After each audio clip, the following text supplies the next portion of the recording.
Pemirsa, berita selanjutnya, PPDB SMP 2023 Kabupaten Oku memasuki tahap daftar ulang. Peserta didik baru yang terlambat mendaftarkan ulang sesuai dengan jadwal yang telah ditentukan akan dianggap mengundurkan diri.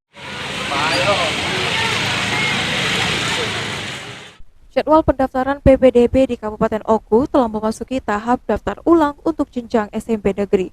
Bagi calon peserta didik baru yang telah dinyatakan lolos seleksi, diharapkan untuk segera melakukan pendaftaran ulang sesuai jadwal pendaftaran yang telah ditentukan.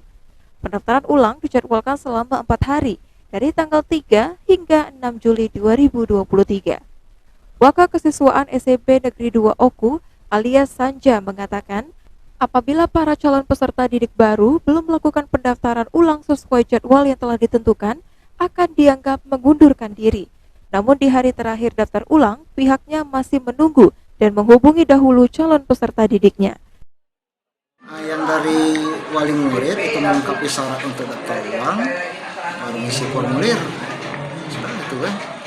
Yo, kalau sampai hari terakhir, batas terakhir kita daftar ulang, ada yang tidak daftar ulang, jadi kita anggap mengundurkan diri dari sini.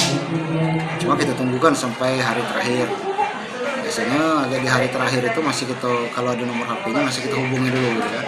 Siapa tahu untuk ini lupa atau kendala atau ada musibah. Kalau lah ada ketenangan baru kita mengundurkan diri.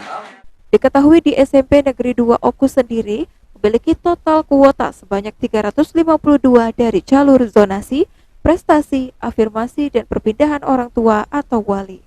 Ari Pranika, PAL TV.